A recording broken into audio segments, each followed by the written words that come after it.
Famille, bonjour, j'espère que vous allez bien. Ce matin, j'aimerais qu'on parle un peu de nos émotions. Oui, nos émotions qui nous jouent les tours. Parfois, par ignorance, lorsqu'on voit, on a vu la vie des gens, de certaines personnes qu'on aimerait ressembler, on dit Seigneur, je me connecte à sa destinée. Je me connecte à sa grâce. Je me connecte, Seigneur, à ses bénédictions. Je me connecte à cette vie-là, la vie de ce couple-là. Je me connecte à leur vie. Parfois, faisons attention à ce que nous sortons de la bouche.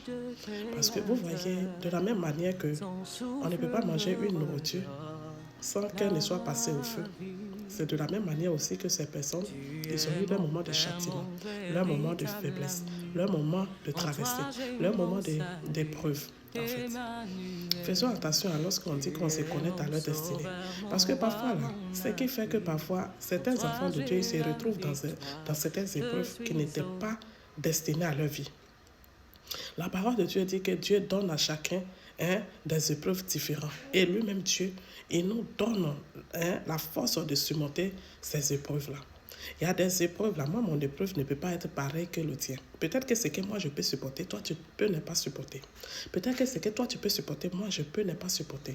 Ce qui fait que parfois il y a des gens, il y a la désolation, il y a les rétrogrades, il y a des gens qui sont vraiment leur vie, c'est-à-dire mélangés à un point, ils ne se maîtrisent plus.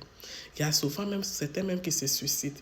Il y a certains même qui n'en peuvent plus, qui tombent dans le chaos quoi en fait. Vous voyez un peu, famille. Parfois, c'est parce que, par ignorance, on a dit, je vais même destiner que telle personne. Je me connecte à la vie de cette personne. Faisons attention. C'est vrai que on n'a pas dit de ne pas envier. Quand Dieu élève les gens, c'est pour montrer qu'à travers ces personnes-là, il peut aussi faire pour nous. Donc voilà comment nous devrons nous connecter à la vie de ces personnes-là. On devrait déclarer en disant ces mots, Seigneur, à travers la vie de cette personne, je vois ta gloire, je vois tes bontés, je vois ta fidélité en un point fini. Seigneur, à travers la vie de cette personne, je vois à quel point ta puissance n'a point de limite. Parce que telle personne, je connais cette personne.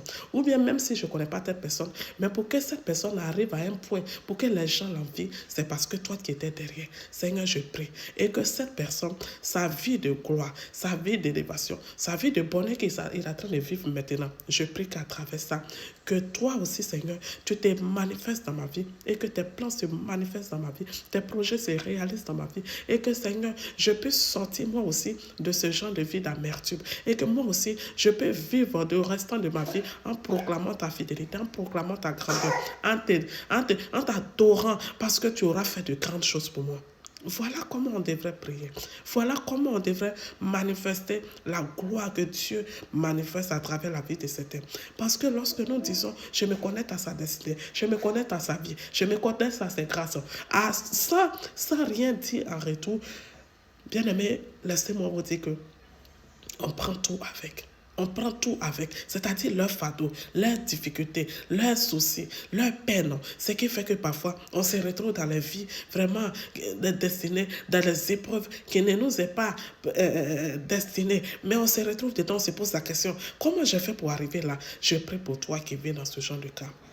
Que le restant des jours qui restent avant de rentrer dans l'année 2024, que Dieu fasse que chaque jour qui passera, chaque traversée qui reste, vraiment Dieu te dépouille des épreuves qui n'étaient pas destinées à ta vie. Que Dieu t'éloigne de toutes ces fardeaux, de toutes ces épreuves en un point fini. Que Dieu vraiment, sa miséricorde, fasse tomber toutes ces masques, toutes ces épreuves que par ignorance tu t'as tiré vers ta vie, vers ta destinée. Ce qui fait que ta vie est mélangée, ce qui fait que ta vie est chaotique, ce qui fait que ta vie, tu ne comprends plus ta vie est amère, toi-même tu n'en peux plus, tu es au bout du souffle. Je prie et par la grâce de Dieu, te localise et te fait tomber tous ces masques, te fait éloigner, te fait séparer de ces épreuves qui n'étaient pas destinées à ta vie, au nom puissant de Jésus. Amen. Soyez bénis, famille.